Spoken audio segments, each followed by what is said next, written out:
seorang pelukis hanya akan melahirkan lukisan yang bernilai rendah kalau ia menjadikan karya orang lain sebagai ukurannya.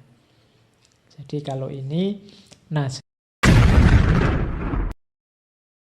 ya kalau ini yang tentang lukisan ya, ada banyak kalimat quotes dari seorang Da Vinci tentang lukisan.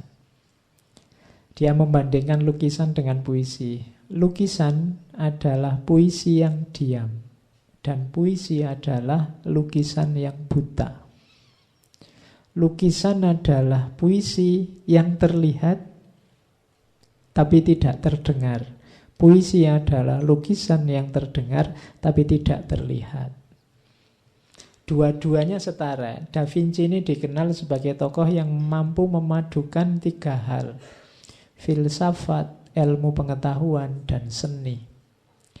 Apapun karya Da Vinci, kamu tidak bisa hanya melihat tampilannya, tapi sekaligus dia akan menggugah pikiranmu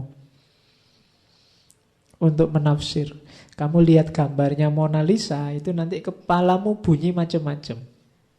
Tidak sekedar lihat gambar, oh perempuan cantik, selesai. Tidak. Membunyikannya beda-beda, sesuai kapasitasmu masing-masing. Jadi melihat gambar kayak melihat puisi, kayak seperti ada yang dikatakan. Sementara puisi seperti ada yang digambarkan.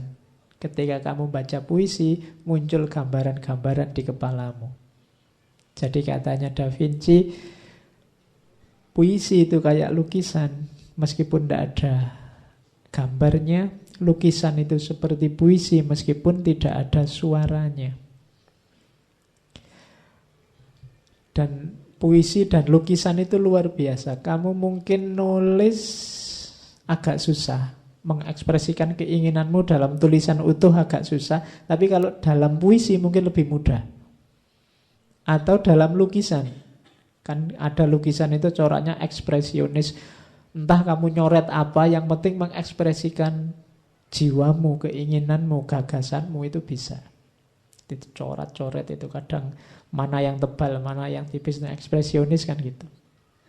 Jadi kalau tidak percaya kamu coba, kalau kamu sedang sumpek, stres, kamu sedang marah atau sedang sangat senang, ngelukis, bikin coretan-coretan.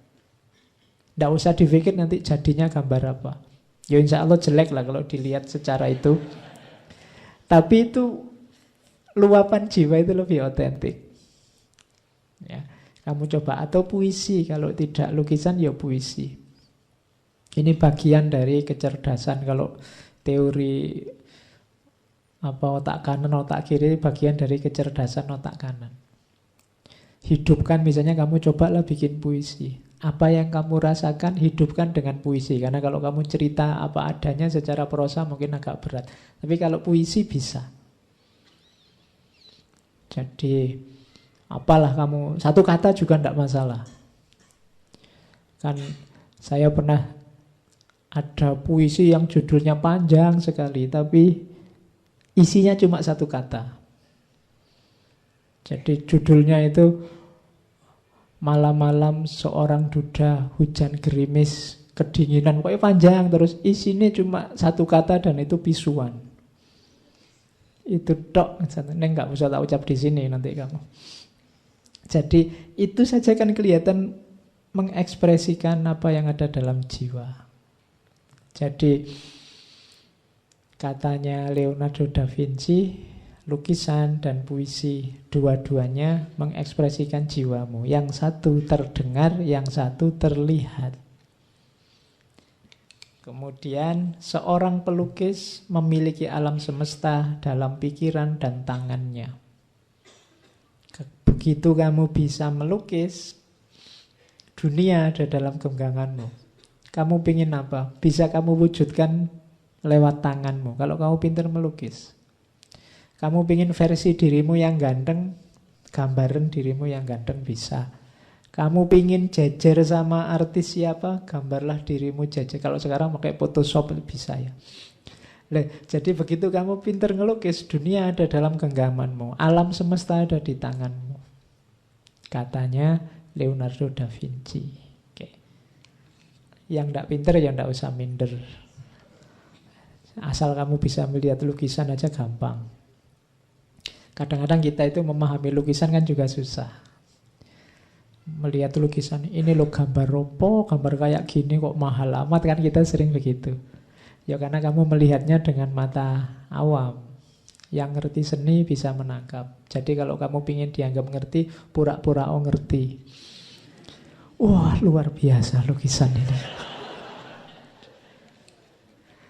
Dikira-kira ini menunjukkan harus apa-apa ngono. Oke. Terus seorang pelukis hanya akan melahirkan lukisan yang bernilai rendah kalau ia menjadikan karya orang lain sebagai ukurannya. Jadi kalau ini nasihatnya Leonardo da Vinci, jadilah otentik. Tidak masalah, tidak sesuai dengan, tidak cocok sama karya orang yang luar biasa. Kamu tidak harus jiplak. Kalau tulisan ya jangan plagiat.